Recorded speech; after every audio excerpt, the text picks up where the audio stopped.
Okay, in this video, we're going to define the number e, the base of the natural logarithm. So we've seen the function e to the x before, e to the x, and we're going to define the base, like what is the base of this function. So we're going to give it I'm going to show you how this number is actually defined.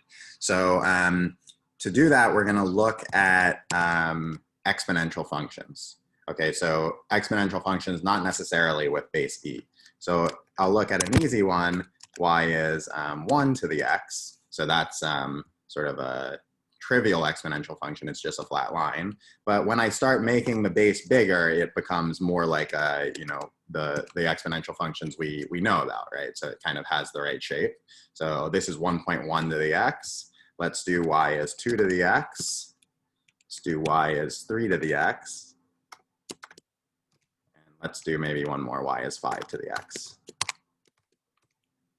So these functions, as the base gets bigger, the function sort of gets steeper on this part of the graph, right? As x is getting large, you're multiplying a bigger number many, many times, so it gets bigger very fast.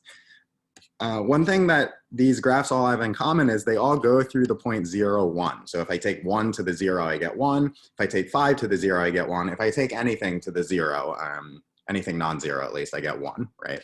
So all of these points are going through here. And I want to ask about the derivative at this point, okay? So I want to say, what is the derivative of each of these functions at the point x equals 0? And you can go through the calculation using the definition, and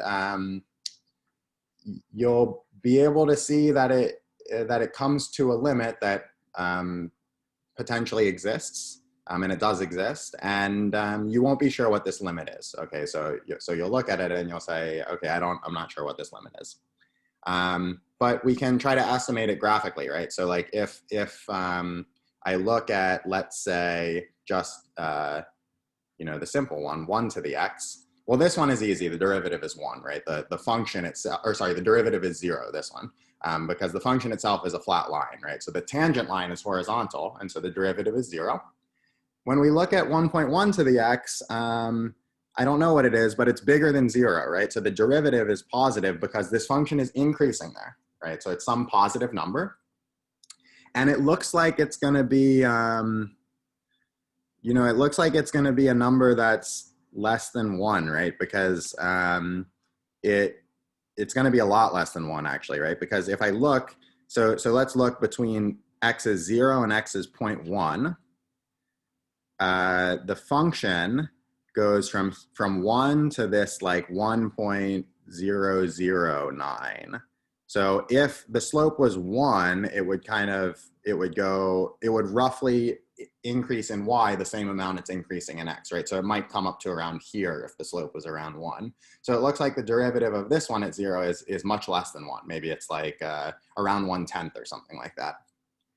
Let's look at 2 to the x. It's steeper, right? So the derivative is increasing, right? So it's some number. Looks like maybe it's still a little bit less than 1. It's some number, but it's increasing.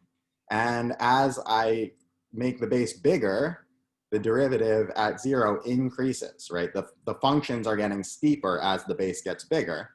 And at some point, the derivative becomes bigger than 1, right? So the derivative of 5 to the x at x equals 0, it looks like it's bigger than 1, right? Because it increases, the y values increase faster than the x values are increasing, right?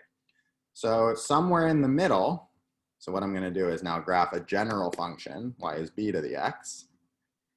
Somewhere in the middle between the base is 1 and the base is 5, somewhere in the middle we cross the threshold where the derivative was 1, right? So it started, the derivative when the base was 1 started at 0, and then it increases, and then it gets steeper and steeper. So eventually you can make it as steep as you want, actually, right? I can make it arbitrarily steep. But at some point, it crosses the threshold where the derivative itself is 1. So the derivative started at 0 when the base was 1. The derivative is negative here, goes to 0, then it starts becoming positive, and then it's less than 1, and now it's 1 around this time, right? So it's somewhere around here. And wherever this derivative is 1, whatever base allows this derivative to be 1 at this point, that's what we call e. So whatever that is, it happens somewhere in the middle there. That's how we define e. And it turns out this number is about 2.7 something. But this is the definition of e.